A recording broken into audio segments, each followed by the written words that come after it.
네, 안녕하세요. 지극정성입니다. 반갑습니다. 제가 빨리 그 다음 영상을 올려드렸어야 되는데 지금도 목이 좀 간질간질하거든요. 이게 목이 어 감기는 안 걸렸는데 목이 간질간질해가지고 얘기하다 보면 계속 기침이 나오더라고요. 네, 그래서 늦게 올린 점 죄송합니다.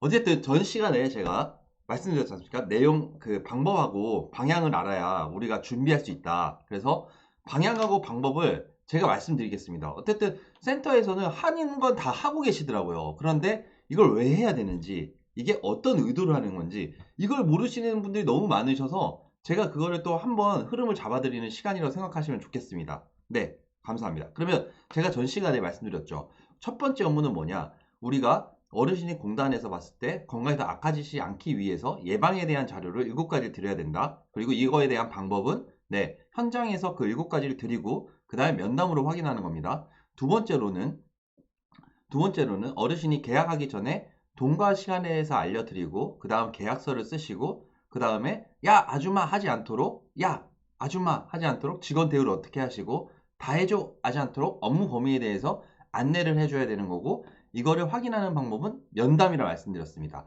그러면 그 이어서 이제 진행해 보도록 하겠습니다. 그거는 이제 화면을 보면서 말씀을 또 드릴게요.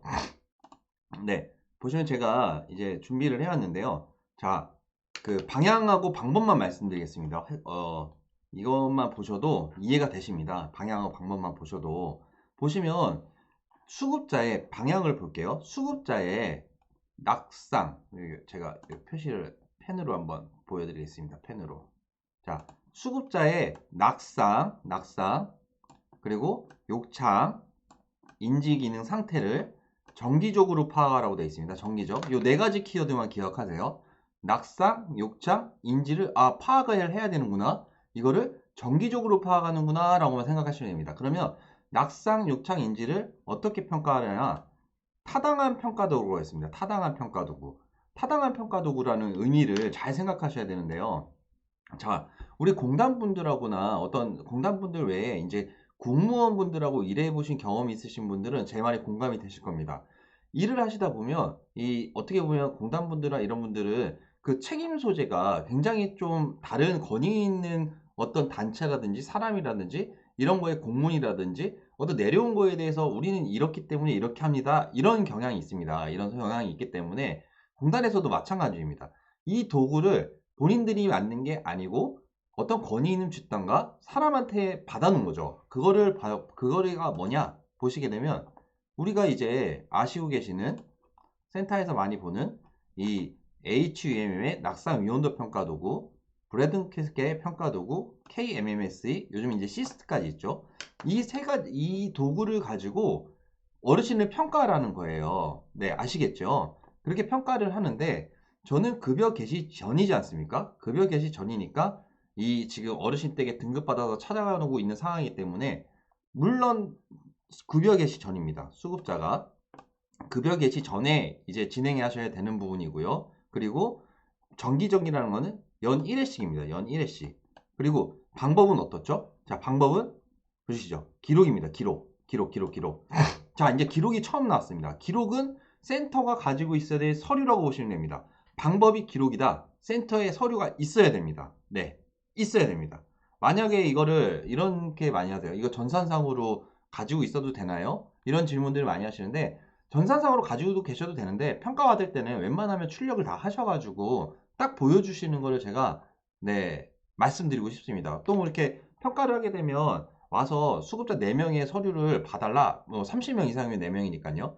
4명의 서류를 뽑는데 그 4명이 딱 됐을 때 또 출력하는 것보다 저희는 평가자들이 왔을 때 빨리 보내길 원하지 않습니까? 그러면 순서대로 다 정리를 해놓고 딱 왔을 때 딱 펴서 빨리 확인시켜드리고 보내는 게 좋으시겠죠? 네, 맞습니다. 그러니까 다시 한번 정리를 드리면 수급자를 낙상, 욕창, 인지검사를 하는데 이건 타당한 평가 도구여야 되는 거고, 타당한 평가 도구라는 거는 권위 있는 집단의 나 사람이 만들어 놓은 요것이다. 그쵸? 요거다. 요거 낙상 위험도 평가 도구, 욕창 위험도 평가 도구, 인지기능 검사 도구, 이거를 기록으로 보관해 놓으셔라 라고 생각하시면 되시겠습니다. 좋습니다. 이제 위험도 평가가 됐고요. 그 다음은 이제 네 번째 업무로 욕구 평가를 해야 됩니다. 자, 위험도 평가하고 욕구 평가는 크게 어떤 차이를 생각해 주시면 좋냐면요. 자, 위험도 평가는 어르신한테 아, 이런 상태시구나 라고 어르신을 파악을 했다면 욕구 평가라는 거는 어르신 주변 환경을 파악하라는 겁니다. 어르신 주변의 환경을. 그 환경을 8가지 항목으로 얘기를 하는데요. 제가 이거를 좀 선생님들이나 사회복지사한테 상담할 때 이런 식으로 말씀드립니다. 자, 우선 8개 항목이. 자, 우선은 이제 아까 우리 인정조사할 때 신체를 보죠. 그 다음에 인지를 보죠. 질병 상태가 어떤지 보죠. 그러면 어르신들이 가장 그 건강 상태가 좋아지냐 나빠지냐의 이 차이는 제가 봤을 때 항상 식사더라고요. 그러면은 식사를 잘 하시는지, 그리고 식사를 내가 달라고 얘기할 수 있는지, 의사소통이 가능한지, 그리고 그 식사를 이제 차려주는 사람이 누군지, 가족이 어떻게 있는지, 만약에 그 가족이 식사를 못 차려준다면 지역자원은 어떻게 연계가 되는지, 그리고 보호자의 욕구는 뭔지, 그리고 전체적으로 우리의 총평은 뭔지, 이거를 정리하시는 게 총 8개 항목 플러스 총평이라고 생각하시면 됩니다. 이거를 중요한 거는 판단 근거를 잘 쓰라고 돼 있어요. 판단 근거. 판단 근거. 판단 근거입니다. 판단 근거. 그러니까 이거를 평가했을 때 우리가 네모 박스가 있죠. 밑에. 이 8개 항목에 대해서 왜 우리가 정상으로 보는지, 왜 우리가 이게 부족하다고 생각을 하는 건지, 그거에 대한 판단 근거를 잘 써놓으셔야 되는 겁니다. 아시겠죠? 이게 중요합니다. 이 판단 근거를 예를 들어서 의사소통이 가능하시다 그래가지고 야, 뭐 의사소통 가능함? 이런 게 아닙니다. 의사소통이 가능하면 내가 어떤 질문을 드렸더니 어떻게 대답을 하셔서 의사소통으로 판단됐다. 이런 판단 근거를 우리가 현장에 가서 직접 상당한 티를 팍팍 내시는 게 욕구평가에서 중요한 부분이라고 말씀드리고 싶습니다. 좋습니다. 네. 그리고 위에 보시면요. 수급자명, 일자, 작성자명, 청평. 네. 똑같죠. 위에 쪽이랑. 그러니까 이거는 연 1회씩이라는 거는 위험도 평가와 욕구조사는 거의 같이 간다 생각하시면 좋겠습니다. 네. 감사합니다. 이것도 보면 어떻게 방법이 어떻죠? 기록이죠. 기록은 어디 있어야 된다고요? 센터에 있어야 되는 서류인 겁니다. 좋습니다. 이렇게 생각해 주시면 되겠고요. 그러면 이제 위험도 평가와 욕구 조사를 통해 가지고 이제 급여 제공 계획이 나와야 되는 겁니다. 급여 제공 계획이. 급여 제공 계획을 이제 이거는 뭐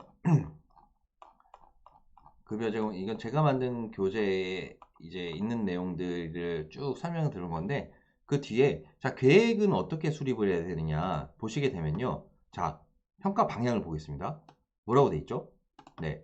욕구 평가 결과 등을 토대로라고 되어 있습니다. 욕구 평가 결과 등을 토대로. 그러면 아까 제가 우리 그 욕구 평가 전에요.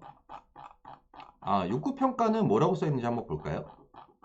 방향에 뭐라고 써 있는지. 이래서 방향의 중요성을 제가 강조드리는 건데 보십시오. 욕구 평가는 뭐라고 써져 있는지. 자, 뭐라고 써져 있죠? 급여 계획 수립을 위해서. 급여 제공 계획 수립을 위해서 라고 되어 있습니다. 급여 제공 계획 수립을 위해서. 자, 그러면 이렇게 생각하실 수 있죠. 아, 욕구 평가는 급여 제공 계획 수립을 위해서 있는 거구나 생각하시면 무리가 없는 겁니다. 그렇게 생각하시면 맞는 겁니다. 욕구 평가는 급여 제공 계획 수립을 위해서 하는 거구나 라고 생각하시는 거죠. 그러니까 위험도 평가와 욕구 평가를 가지고 급여 제공 계획을 세우시는 겁니다. 아시겠죠? 그래서 이런 문구가 있는 거예요. 욕구평가 결과 등을 토대로 수급자의 상태에 맞는 급여정보를 수립을 해라. 그리고 보호자한테 사인을 받아라. 이게 이제 방향입니다. 제가 방향 방법을 강조드린 이유가 이해가 되시죠? 그런데 이거는 또 연 1회 이상, 연 1회 이상, 다 연일회, 연일회, 연일회네요. 그러니까 위험도 평가와 욕구조사로 급여정보를 세웠으면 급여정보 개혁을 바꿔야 되겠다. 그럼 위험도 평가와 욕구조사를 또 해야 되는 겁니다. 이 세 개는 그냥 너와 나의 연결고리 쇠사슬이에요. 그냥 다 묶여 있는 거예요. 이 세 가지가. 그러니까 같은 날짜로 이제 정리해줘도 무리가 없습니다. 근데 문제는 급여 개시 전에 다 만들어야 된다는 거죠. 그리고 우리는 공단에서 이 출력을 하게 되면 이 내용들은 다 작성이 됩니다. 그리고 급여 개시 전인 거고요. 네, 해당 급여 직원이 하셔야 되는 게 물론이고요. 그러니까 뭐 대부분 해당 급여 직원이 실시하기 때문에 저는 이제 좀 센터장님이나 이제 대표자분들이 센터장님들이 좀 작성을 하셨으면 좋겠다고 좀 권장해 드립니다. 이 1번은 그렇다고 보시면 되시고요. 2번을 한번 읽어보겠습니다.